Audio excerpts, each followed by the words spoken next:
ইতিহাসের ঘৃণিত ময়লা আবর্জনা কুখ্যাত গোলাম আহমদ কাদিয়ানী এবং তার অনুসারীদেরকে বাংলার রাষ্ট্রে কাফের ঘোষণা দেখতে চাই।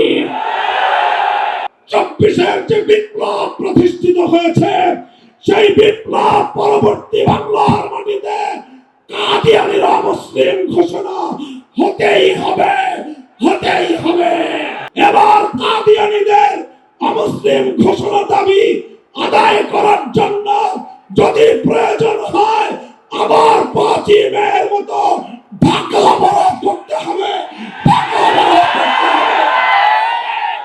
আল্লাহ পাক রব্বুল ইজ্জত নবুয়তের যেই প্রাসাদকে পূর্ণ করেছেন সেই প্রাসাদের সর্বশেষ সুমহান অংশ এবং তার ঈদ বলে মুহাম্মদ সাল্লাল্লাহু আলাইহি ওয়াসাল্লাম নিজেকে ঘোষণা করেছেন। আল্লাহর নবীর পরে ইসলামের নবুয়তের এই সুমহান প্রাসাদে অন্য কেউ যদি নবুয়তের পরিচয় দিতে চায় সে নবুয়তের এই সুমহান রাজপ্রাসাদে আবর্জনা ময়লা বলে বিবেচিত হবে। ইতিহাসের ঘৃণিত ময়লা আবর্জনা কুখ্যাত গোলাম আহমদ কাদিয়ানী এবং তার অনুসারীদেরকে বাংলার রাষ্ট্রে কাফের ঘোষণা দেখতে চাই।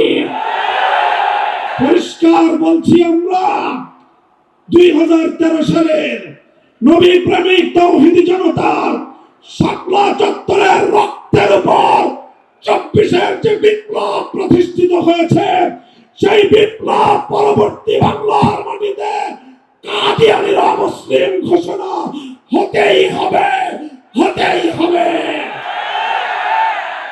সরকারগুলোকে বলতে চাই, আমাদের পূর্বপুরুষ খতিব ওবায়দুল হক, শাইখুল হাদিস আল্লামা আজিজুল হক, সৈয়দ ফজলুল করিম পীর সাহেব চরমনাই, মুফতি ফজলুল হক আমিনী থেকে আল্লামা আহমদ শফি রহমতুল্লাহ আলাইহি, জুনায়েদ বাবু নগরী, সকলেই কাদিয়ানীদের খতমে নবুয়ত, এই কাদিয়ানীদের অমুসলিম রাষ্ট্রীয় ঘোষণা শুনে যেতে চেয়েছেন, দেখে যেতে চেয়েছেন।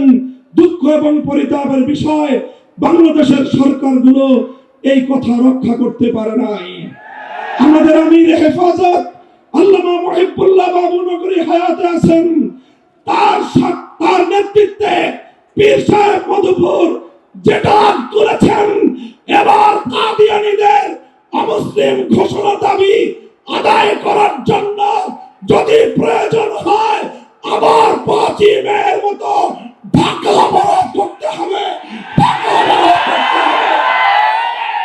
শুধু ঢাকা নয়, প্রয়োজনে জাতীয় সংসদের দিকে লং মার্চ করতে হবে, বাংলাদেশ অবরুদ্ধ করতে হবে, সকল রাজনীতি বন্ধ করে দিতে হবে, পার্লামেন্ট অচল করে দিতে হবে, সচিবালয় বন্ধ হয়ে যাবে, বাংলাদেশ থমকে দাঁড়াবে।